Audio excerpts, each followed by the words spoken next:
Na sasa tumo nyumbani mwa Bwana. Na kama tuko nyumbani mwa Bwana sasa, tuna moyo wa kweli, halafu tunayo imani.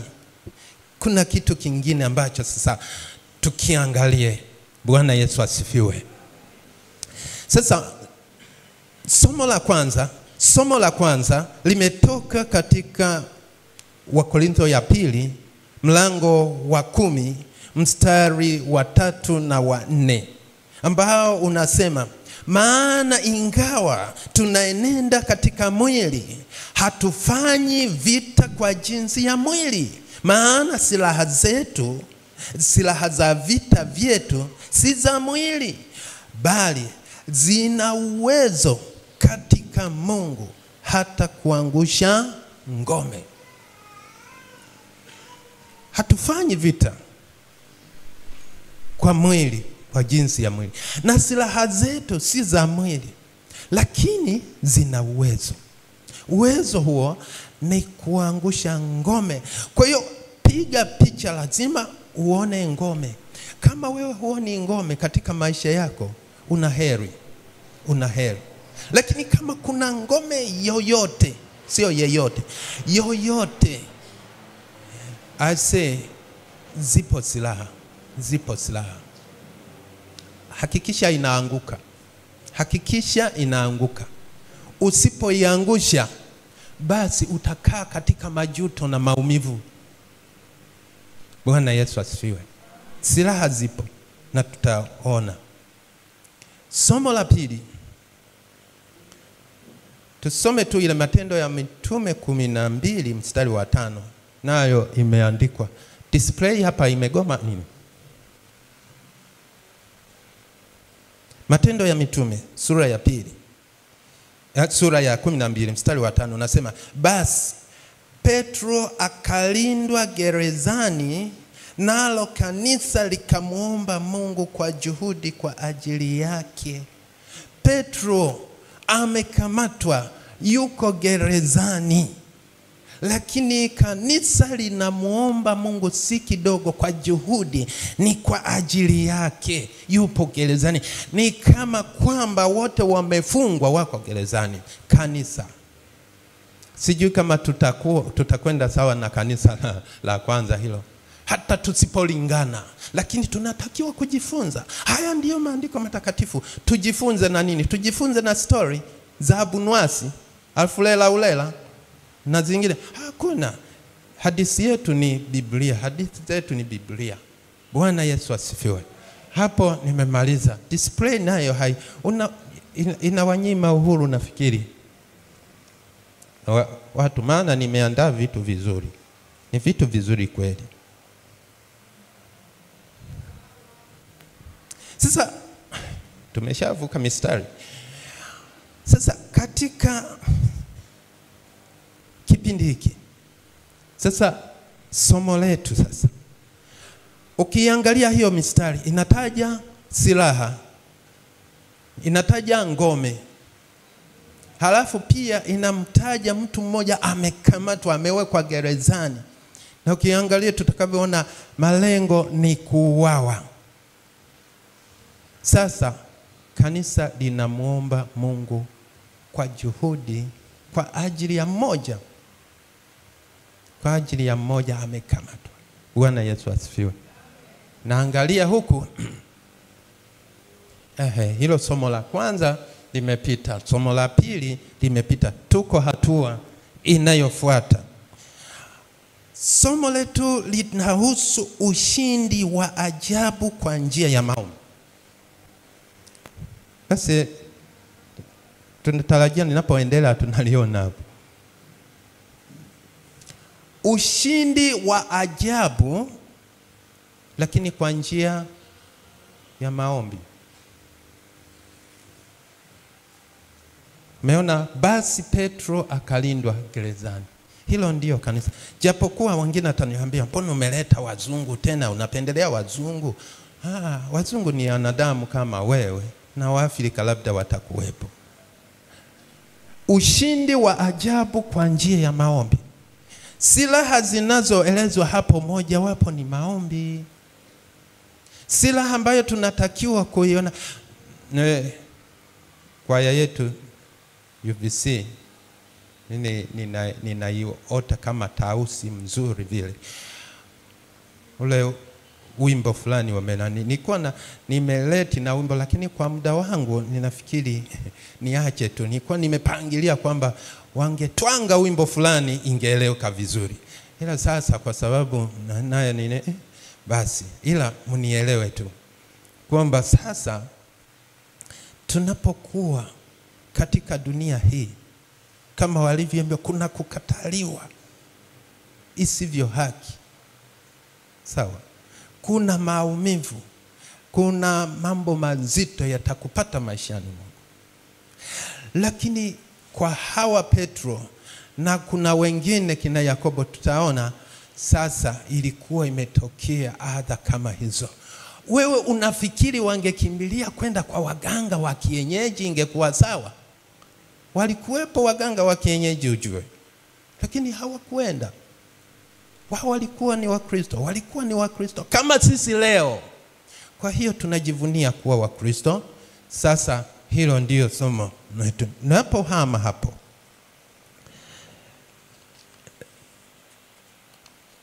tuje point inayofuata. Lazima, nilipokuwa ninawaza kutengeneza somo hili na kichwa hicho, kusudi kuli lilikuwa ni nini? Niliwaza kwamba Mungu alinitonya kwamba watu wamtumaini Mungu kwenye wakati mgumu, na watulie na kuomba kwa imani na ujasiri. Nafikiri ile kwaya imeshaona ni wimbo gani huo. Kwa kusudi hili tu tayari wameshaona, si ndio?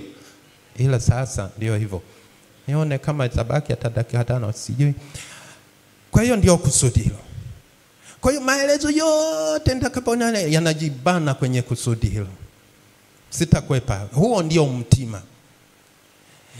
Katika maelezo yote nitakuwa nikiwashawishi kwa maneno yangu kwa kupitia neno la Mungu. Yani neno la Mungu ndio linatangulia, mpaka ujisikie, ujihisi kumtumaini Mungu wakati mgumu. Wengine wanao wakati mgumu hata sasa, ila unapokuja kanisani waje watoke wakiwa na furaha. Sio watoke tena wameumia hapa. Sio watoke tena wamekataliwa hapa. Ndio maana nikasema hakuna wakukataliwa, tusi translate hivyo, tusi tafsiri hivyo. Humu hamna wakukataliwa, humu hayumo. Ni wapendwa wote katika jina la Yesu Kristo. Kwa hiyo tusiwaze tukatafsiri tofauti na hilo. Hapa ni pa Mungu, ni pa wote. Yesu alikufa kwa ajili ya wote. Natoka hapo. Asante kijana wetu.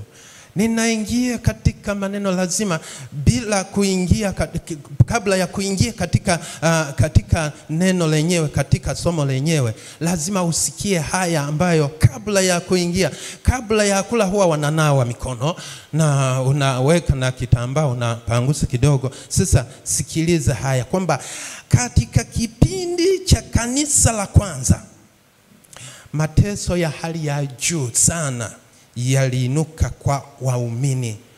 Ni kutokana na nini? Ni kutokana na imani ya Yesu Kristo. Si mateso kwa ajili ya kwamba wameiba, ila ni kwa sababu wamemwamini Yesu na wanamkiri Yesu na wanamshuhudia Yesu. Sasa Mfalme Herode alianzisha mpango huo wa kulitesa kanisa vikali, kulitesa kanisa. Na Herode anayetajwa katika mistari hii tulioisoma na tutakapoisoma, alikuwa mmoja wa wafalme wa Kiyahudi waliotawala kwa ruhusa ya wenye dola, yani Warumi. Ndio huyo Herode. Na jina Herode lilitokana na maneno mawili ya Kigiriki au Kiyunani. Neno moja ni heroes. Mnalijua kwa Kiingereza heroes. Hero ni nani? Ni shujaa. Na eidos. Eidos ni sura au umbo. Eidos. Sasa ukiunganisha haya maneno ndio wakatengeneza jina Herode. Likawa na maana gani sasa? Maana yake ikawa ni shujaa wa kizazi cha kifalme au mzaliwa wa uungwana. Maana yake Herode alitarajiwa aweze kuonekana ni shujaa wa kizazi cha kiungwana. Na ndio walikuwa watawala kwa upande wa Rumi, lakini dola lilikuwa limekamatwa na wa Rumi. Kwa hiyo ukiona mfuatano wa maherode hao, huyu ni mtoto wa huyu, huyu ni mtoto wa huyu, huyu ni mjukuu wa huyu, hakuna kutoka nje ya hao. Bwana Yesu asifiwe. Tunaenda hatua inayofuata. Display yetu inazimazima. Jitahidi. Ukirejea mtiririko wa utawala wa Kiherode, utagundua maherode wa aina kama 5 hivi au 4. Herode wa kwanza ni Herode mkuu. Huyu Herode alikuwa ni mfalme wakati wa kuzaliwa kwa Yesu Kristo, Mathayo sura ya 2. Huyo ndio Herode mkuu. Hakuwa Herode mkuu tu. Halafu Herode wa pili ni Herode Antipa. Sio Antipas Lisu. Herode Antipa aliyehusika kukata kichwa cha Yohana Mbatizaji, Luka sura ya 9 mstari wa 9. Huyo Herode Antipa. Na huyu ndiye aliyehusika kumuua Yakobo kwa upanga na kisha kumkamata Petro na kumfunga, ile sura yetu ya 12. Huyu Herode Agripa. Huyu ni Herode wa 3 Agripa. Yeye alikuwa ni mjukuu wa Herode mkuu, yule Herode wa kwanza. Na Herode wa mwisho, na Herode ambaye anatajwa ni Herode Agripa wa pili. Kuna Herode Agripa wa kwanza na Herode Agripa wa pili. Na huyu aliyehusika kumhoji Paulo, ukisoma Matendo ya Mitume sura ya 25 na 26, alikuwa akimhoji. Huyu ni Herode Agripa wa pili. Sasa sisi kwenye habari yetu inahusika na Herode Agripa wa kwanza, ambaye ni wa namba 3. Sasa katika sura hii tunaliona kanisa linasimama imara kwa njia ya maombi dhidi ya mateso yaliyotokana na Herode aliyeshirikiana na Wayahudi. Na Petro anatoka gerezani kwa ushindi mkuu ulioongozwa na mkono wa Mungu. Na ndio maana nikaleta kichwa hiki cha somo kwamba ushindi wa ajabu kwa njia ya maombi.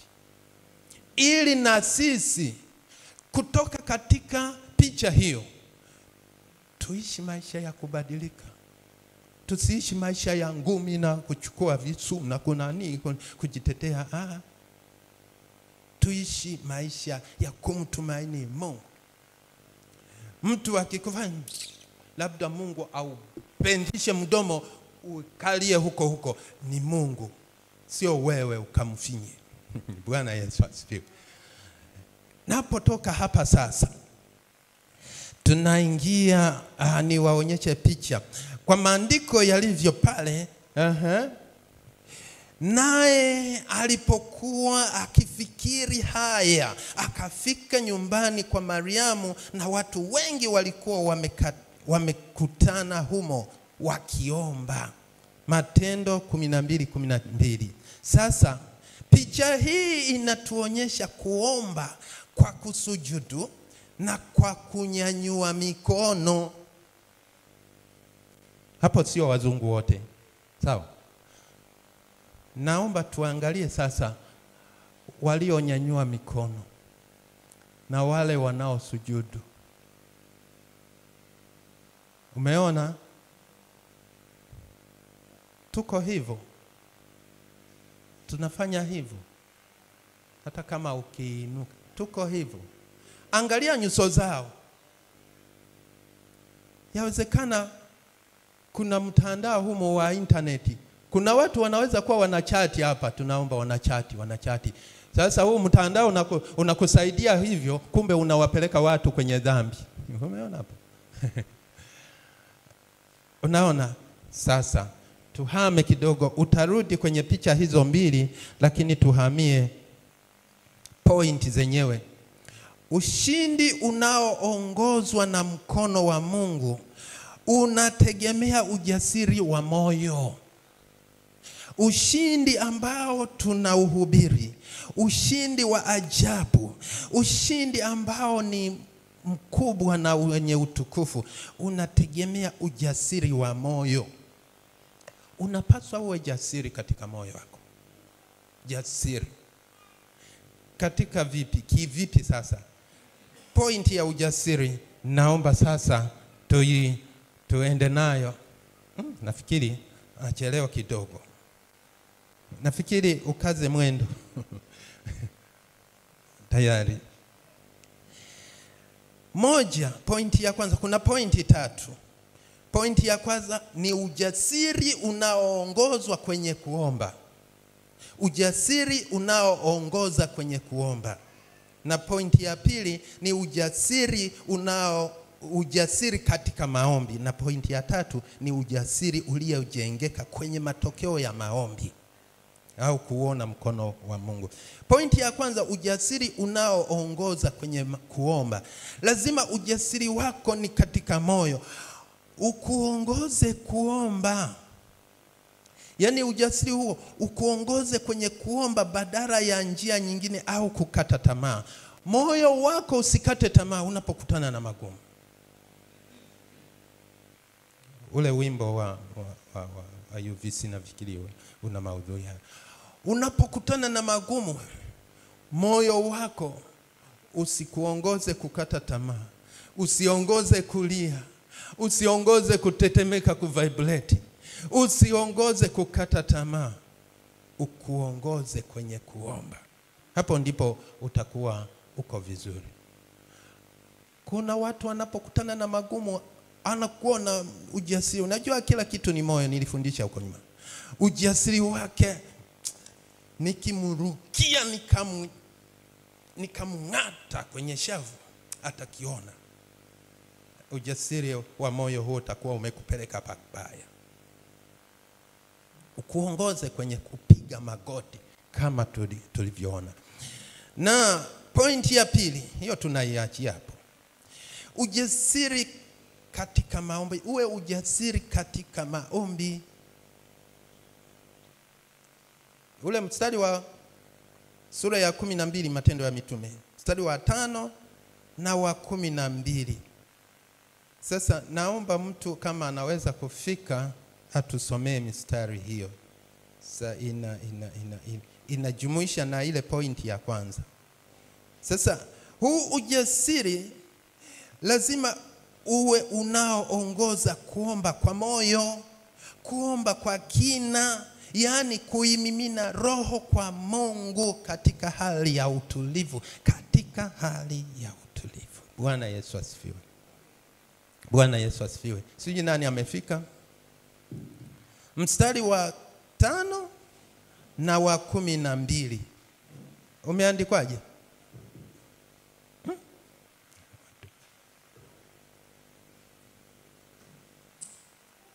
Mstari wa 5 inasema, basi Petro akalindwa gerezani. Nalo kanisa likamwomba Mungu kwa juhudi kwa ajili yake. Petro alipokuwa amefungwa kanisani, ujasiri wa moyo wa kila muumini ukamuongoza tuombe kwa ajili ya Petro. Maana wengine tayari walikuwa wamechinjwa. Yakobo alikuwa amechinjwa tayari. Hapo wanafikiria mauti, wanafikiria vipi wewe ukifikiria hatari inayokuja. 12 unasemaje? 12 unasema, alipokuwa akifikiri haya, akafika nyumbani kwa Mariamu, mamaye Yohana, ambaye jina lake la pili ni Marko. Alikuwa akiitwa Marko. Na watu wengi walikuwa wamekutana humo wakiomba. Watu wengi kama tulivyo walikuwa wamekutana humo wakiomba. Ujasiri wao uliwaongoza katika maombi. Ujasiri katika maombi, ndani ya maombi kuna ujasiri wa kukuongoza kuomba. Kaombe, hujaingia kwenye maombi, ujasiri huo. Lakini ujasiri wa pili, unapokuwa katika maombi, wamekutana wanaomba, unaomba kwa ujasiri. Bwana Yesu asifiwe. Na katika Samueli ya kwanza sura ya kwanza mstari wa 15 tunapata habari za Hana. Hatutasoma hapo kulingana na muda wangu. Habari za Hana ambaye alikuwa hana mtoto. Kuwa na kukosa mtoto ilikuwa ni imemgharimu, inaumiza, lakini ujasiri wake ukamwongoza kuomba. Na alipokuwa katika kuomba, ujasiri ulikuwepo, akawa na mpaka midomo inafanya nini? Lakini sauti haitoki. Mpaka yule kuhani akasema, wewe umekuja umelewa hapa, achana na ulevi. Lakini akasema, hapana, mimi sio mtu wa kulewa, ninaimimina roho yangu kwa Bwana. Sasa kuomba pale ulipo, usahau mambo mengine, unamimina roho yako kwa Bwana. Hiyo ndio point. Lakini ni kuomba kwa imani na unyenyekevu bila kukata tamaa. Hawa watu walikuwa hawajakata tamaa. Ukianzia sasa mstari wa 12 mpaka wa 15, tunakuta sasa wanaendelea kuomba, hawakurudi nyumbani. Ujasiri katika maombi. Hawakurudi. Si ni masaa gani? Na matokeo yake yalikuwepo. Bwana Yesu asifiwe. Na tunahama pointi hiyo, ni ujasiri katika maombi. Halafu pointi ya 3 ni ujasiri uliojengeka kwenye matokeo ya maombi. Hayo matokeo ya maombi ni ule kuona mkono wa Mungu wakiwa katika maombi hao. Pointi ziko 3 chini yake. Pointi ya kwanza ni msaada uliomtokea Petro ghafla, ambayo tunausoma kwenye sura ya 12 mstari wa 7 hadi wa 11. Ninapenda kuparaphrase tu kwamba alipokuwa humo ndani, amewekwa kwenye vikosi 4 vya askari wa 4 watu 16 askari. Amefungwa mikatale, amefungwa minyororo, amefungwa kabisa. Akatokea malaika. Huo ni mkono wa Bwana. Malaika ametokea. Alipotokea, kilitokea nini jina?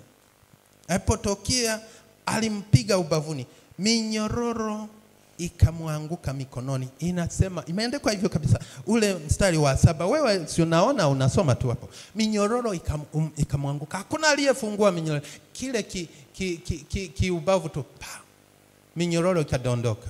Ndivyo ilivyokuwa. Ikadondoka yenyewe. Mkono wa Bwana. Halafu sio hivyo tu. Ilipodondoka akaambiwa, simama, vaa viatu vyako, nifuate. Akafuata. Wamepita lindo la kwanza na la pili. Mlango wa chuma, wakaja kwenye mlango wa chuma na wenyewe ukawafungukia wenyewe. Mkono wa Bwana. Wako tu wamejizika kuomba, wako tu wanaomba. Na sio hivyo tu. Pointi ya 4 ni kwamba Petro akatoka gerezani salama.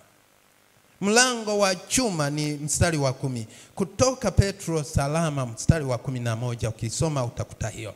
Akatoka salama. Kwa njia gani? Ushindi ulikuwa ni wa ajabu ambao uliongozwa na maombi. Lisababisha na maombi. Lakini hayo maombi yalikuwa kutokana na ujasiri wa mioyo ya watu. Ujasiri uliowapeleka kwenye kuomba. Haukuwapeleka kuchukua kisu tukamalizane na Herode.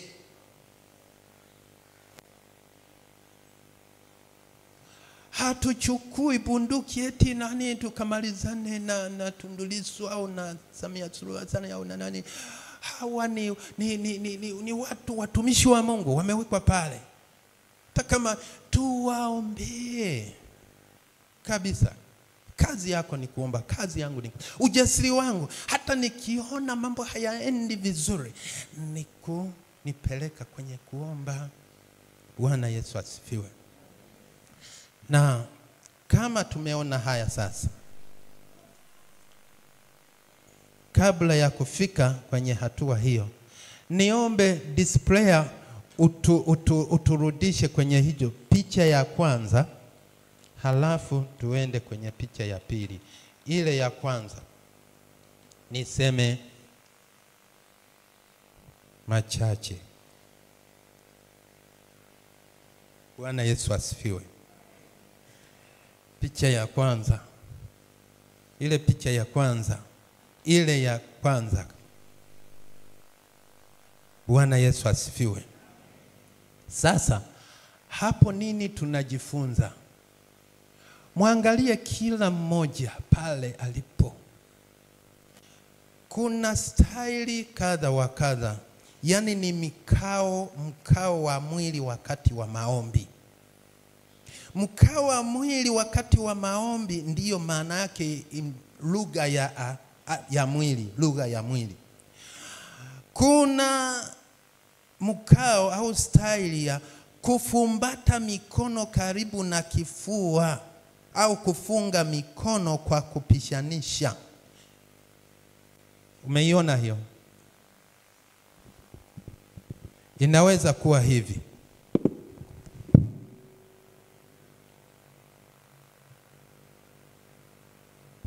Hapa nimesimama.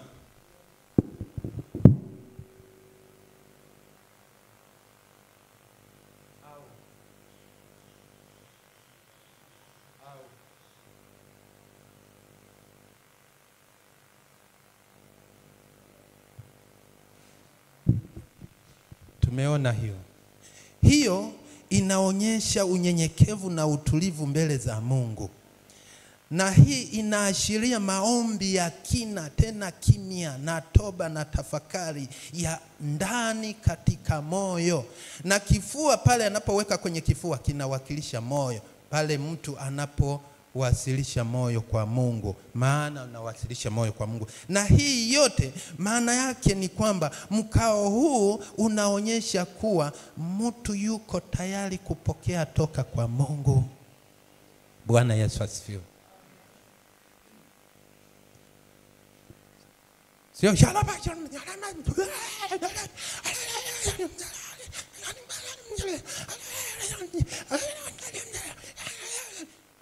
Na yenyewe ni staili nzuri tu. Sije kufikiri naiponda. Sasa mtu anaweza akanani anamaanisha, anapigana humo ndani. Anamaanisha kitu hasa ni nini? Ni moyo. Lakini kama itakuwa ni hivyo tu, lakini moyo uko mbali nao na Bwana, ndio hiyo iliyoandikwa kwamba watu hawa huniabudu kwa midomo yao, lakini mioyo yao iko mbali nami. Imeandikwa hivyo. Hiyo ni kifarisayo. Mkao mwingine ni kupiga magoti. Naomba twende kwenye ile picha ya pili. Hapo wamepiga magoti, sijui wamekaa, sijui, lakini tunachokiona ni moyo. Ile picha ya pili, kuna picha mbili pale.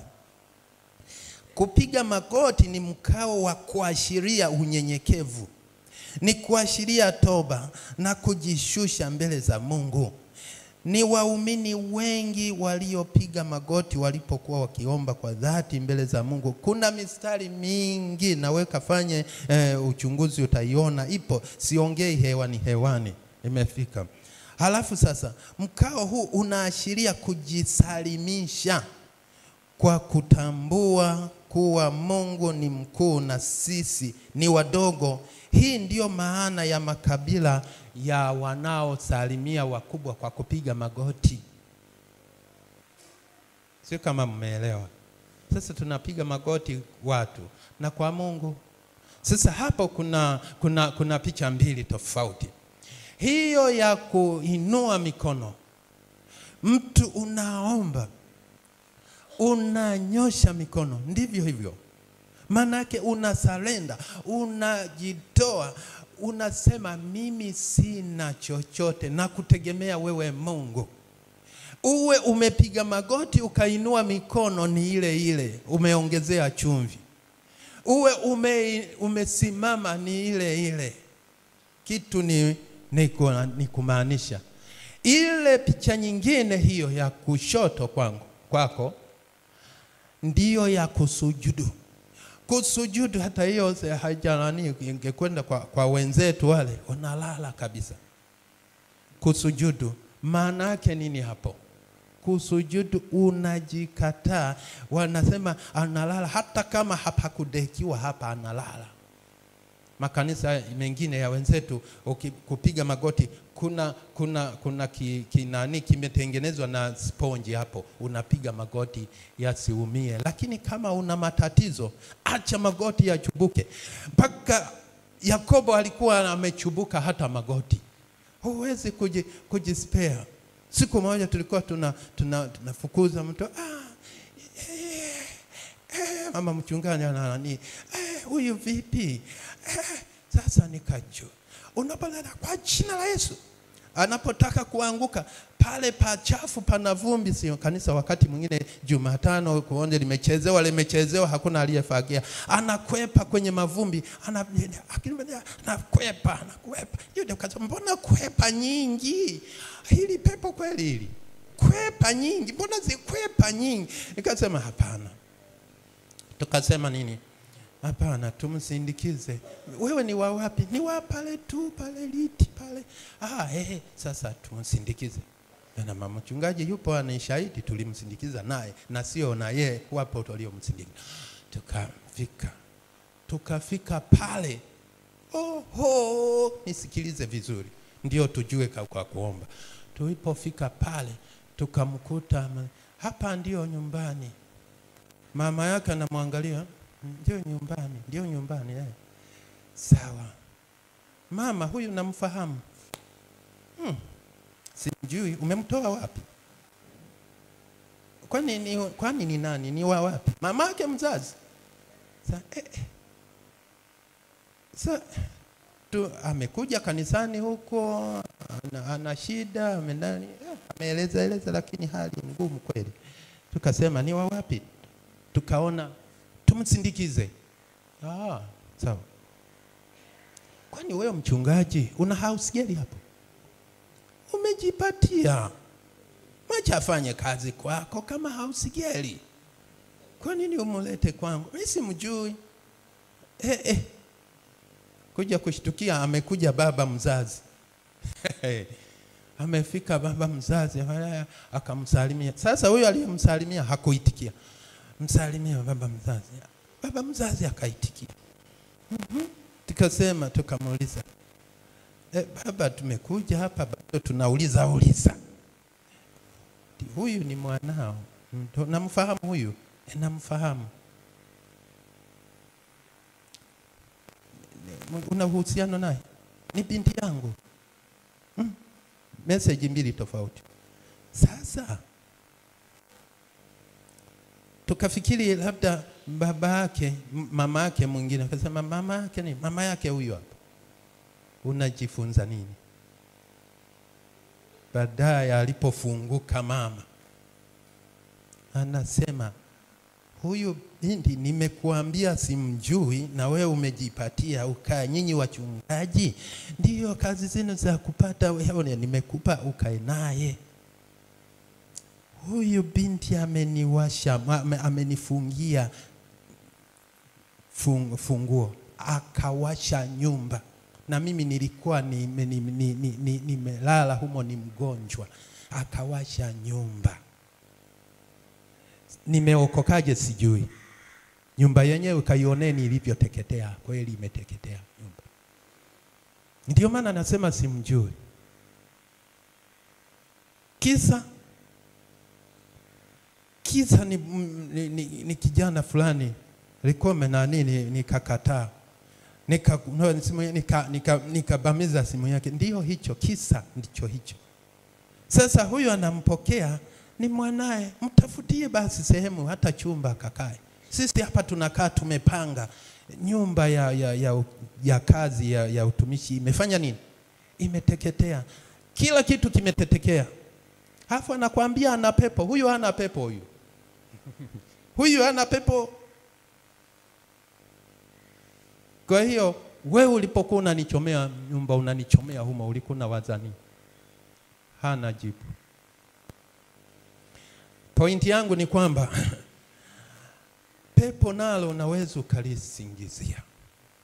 Sawa? Kumbe ni matatizo yangu nadhani. Sasa huyu mama alikuwa na uchungu, alitakiwa kuimbiwa ule wimbo wa nini? Wa UVC. Sio huyu binti aimbiwe huu wimbo wa UVC, haumfai. Tumeelewana hapo? Ndio maana nikasema application tuwe tunaenda nazo, maana ni neno la Mungu. Tusije tukawa tunaimba lakini neno la Mungu halina mazoea. Linachana hivi, linachana. Dhambi mbaya, dhambi mbaya, dhambi mbaya. Ndivyo hivyo. Tusicheze na dhambi. Vijana, kama huwezi oa kabisa, nawaambia hata wa kwenye mitandao, imewahi kutokea mtumishi wa Mungu, ngoja nipunguze sauti, mtumishi wa Mungu kabisa anamwendea kondoo wa Bwana aliye chini yake, anamsemesha maneno ya ovyo ovyo, anasema nikubalie tu, hata ukinikatalia. Dhambi ziko nyingi na hawezi kuokoka na dhambi. Dhambi unazo tu, na hiyo ni dhambi kama dhambi zingine. Tutatubu tu. Kumbuka Daudi alizini kabisa na mke wa Uria, lakini maandiko yanasema Yesu alifananishwa na mfano wa Daudi, mfalme Daudi. Anasomewa hayo maandiko, wewe huyajui, utayaelewa, na bado anakubalika. Mtumishi wa Mungu anaanguka kwenye dhambi. Tukirejea kwa Daudi, hiyo Zaburi ya 151 unaijua, ndio ya Daudi. Kuna mstari unasema kwamba unifanyie shangwe Bwana, mifupa ulioiponda ifurahi. Mifupa ya Daudi ilikuwa imepondwa, alinyenyekea, akaanguka kifudifudi. Kama hivyo kutubu. Tusidanganyane. Hata kama niwe mchungaji, awe askofu, awe papa, awe nani, kwenye dhambi ukianguka, achia madhabahu. Sidanganye watu kabisa. Ni mwendo wa kuomba na kujutia, sio kujifariji. Hakuna mwenye dhambi asiye na dhambi. Ni kweli hakuna asiye na dhambi. Ndio huo mstari unakuongoza kutenda dhambi tena? Hakuna kitu kama hicho. Siniache tu kazi, niende huko ulimwenguni, nikapambane, nikajimwage bila mtu wa kuniambia we nawe. Takwambia huyu si mke wa mtu, kwa hiyo inakusibu. Basi, lakini sio nikae hapa na mambo na makando kando. Say hata kama ni kwaya, ukiitwa kuimba hapo ukiwa mwana kwaya, ogopa dhambi.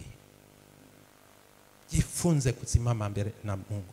Na ndio maana wakati mwingine tutaomba mpaka tutachoka magoti, hakuna kinachoendelea. Mwana kwaya, kama umelala kwingine, hujalala nyumbani, usiingie hapa kuimba. Ndio hiyo. Sio kama nakukataza, neno la Mungu linasema Mungu ni mtakatifu. Ukweli ndio huo. Ili tuende na ukweli, tusimame kabisa. Yani ni mwendo wa kuomba na kunyenyekea. Kama hivi watu wanataka na kulia, hivi utafanya hivyo, halafu una makando kando kama hivi.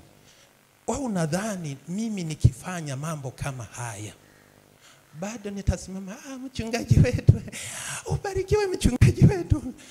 Kuna watu watanisindikiza hata kwa viboko. Kwa hiyo inabidi kuvaa uso wa chuma kwenye vitu vio. Huo uso wa chuma si wavalii ninyi. Likinipata mimi, huo uso wa chuma unageuka, unachoma mpaka matumbo, hakuna kusimama.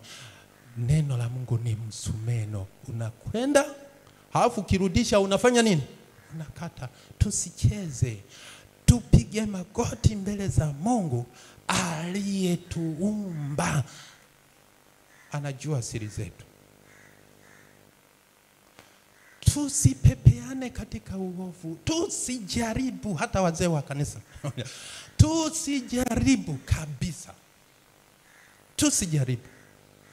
Sisi watu wote, baada ya muda wako ni jeneza hapo. Utaenda na nani? Utaenda na mwenyewe kabisa. Maombi, ushindi katika dhambi upo. Bwana Yesu ni mwaminifu na ni mwema kabisa ya. Tutembee. Ukiona unashindwa, mwombezi yupo kwa Baba, piga magoti. Kamanda wa vijana anajitahidi hapa. Kuwa mkali. Ukiona nani, kuwa mkali, vaa uso wa chuma. Wakikukataa, mimi nitakupokea na Mungu atakupokea kabisa. Na kama mnataka kujua kwamba ni mabaya, atendewe mtoto wako wa kuzaa, sio katoka kute kama ibakwa. Utasema, nani kakwambia? Una ushahidi? Mwana amebakwa, una ushahidi? Unasema hivyo kwa sababu sio wako. Akiwa wako, utasema hivyo? Sio kweli. Hata kama ni mchungaji, utashitukia nimekurukia, nimekung'ata. Ndivyo ilivyo, hakuna cha uchungaji. Ikiingia hasira, hakuna cha uchungaji. Uongo kweli? Hamjawahi kuona? Narukiwa kabisa, nang'atwa. Mimi mtu wa namna hiyo hata simsimamishi. Kama ni kweli, simsimamishi, na ushirika ninamshirikisha. Napokea. Namwambia ubarikiwe. Anasema, "Mbona unabariki nini? Unabariki nini?" Jamani, tujitahidi kunyenyekea mbele za Mungu. Na wapenda. Nasema leo mchungaji kama kutuponda kamaliza muda wote, namponda nani? Labda neno ndilo linawaponda, sio mimi. Sijaliandika mimi. Mimi nimeambiwa sema hili, tena nimeshinikizwa. Unajua kwa nini ninasema hivi? Sio siku 3 zilizopita nikaota ndoto mbaya. Nilikuwa nimekaa kwenye kiti hivi. Ikaja from nowhere mtu mwenye uchafu fulani kama yale maparachichi yaliyotengenezwa juice zilizozaoza, kanitupia hivi yakaka.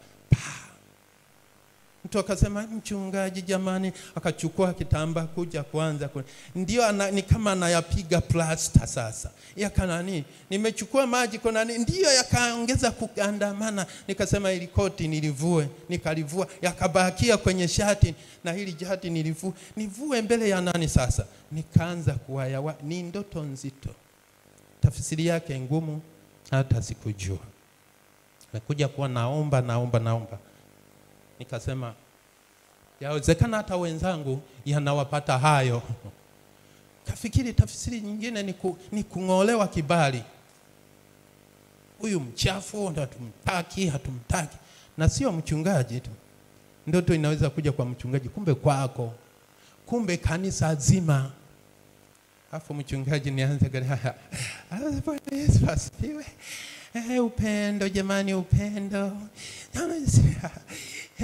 Cheka tu. Kweli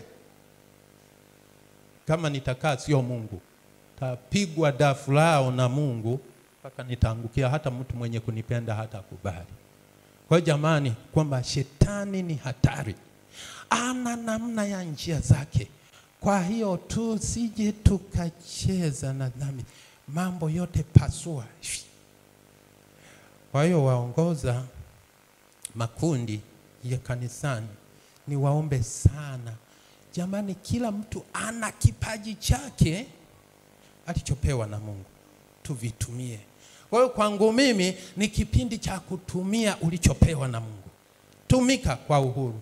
Hata ukikosea, ametuletea mtu gani kana nani akatufanyia nini, hajui hata kujieleza, hajui. Labda Mungu aliyeniongoza, labda nitamuomba msamaha.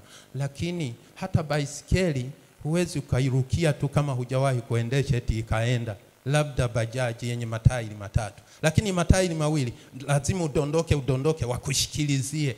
Kwa hiyo akitokea hata mtu anajaribu, mwache. Hata kwenye kwaya atunge, hata kama unaanguka wimbo utajiangusha wenyewe, atunge. Wawepo wengi, wahubiri wengi. Hata kama nikiondoka kwa Bwana naenda, haliteteleki kanisa hapa. Kanisa la Ukonga hapa kuna vipawa vingi, wanasimama tu. Kwa hiyo nafikiri hata nikitoka, na mimi huwa ninasema hata kama nikiondoka mimi niache msemo wa mwenyekiti wa vijana hivi, haifi kanisa hapa, itaendelea vivyo hivyo. Kanisa sio ya mchungaji, sio ya kwangu, na wala sio ya mzee wa kanisa. Kwa hiyo tufike mahali tutambue, kurealize, kupambanua hili. Hivi ndivyo tunavyoweza kwenda. Basi tunaenda kwa namna hiyo. Na kila vipawa vitumike. Mtu mwenye kutumia kipawa atumie. Tukione tunalani, hilo kanisa ndio litakuwa kama hilo hapo. Tunataka kanisa lenye nguvu. Wapendwa, napenda nimalizie kwa kusema haya ya mwisho, hitimisho. Ndio nafikiri displayer karibu unani hapo. Moja, maombi ya kanisa yana nguvu kulingana na somo letu. Hilo ndio fundisho. Maombi ya kanisa yana nguvu. Na pointi ya pili, Mungu hujibu maombi kwa njia zisizotarajiwa. Tatu, hatupaswi kukata tamaa hata kama kunaonekana dalili ngumu za ugumu wa hali. Usikate tamaa.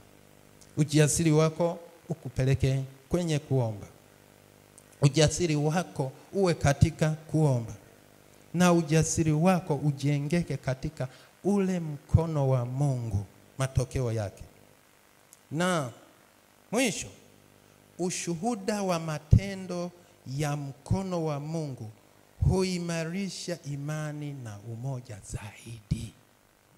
Tunapoona mtu ameokoka, ametoka katika shida hiyo, kama Petro alivyookoka, walizidi kuwa na umoja, waliimarika kiimani.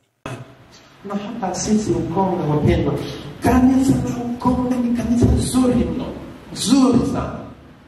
Tusihai. Ukiona kitu akiende sawa nyoka, sio kwa kuchukua fimbo, anakula fimbo. Sio fimbo, makoti na ushauri wa kirafiki. Na kihubiri neno kama ninavyohubiri, sio kwamba ninahubiri nimeona 1 2 3 4 5. No, sifanyage hicho. Kama ni 1 2 3 naona tuitane tuimalize. Lakini ninahubiri kwa neno la lililo hai, kwamba Bwana atupe wepesi wa kusimama. Tutaenda. Ukianguka, inuka haraka. Hatoki mtu, hafukuzwi mtu. Yesu ndiyo anayefukuza mtu. Ondokeni kwangu ninyi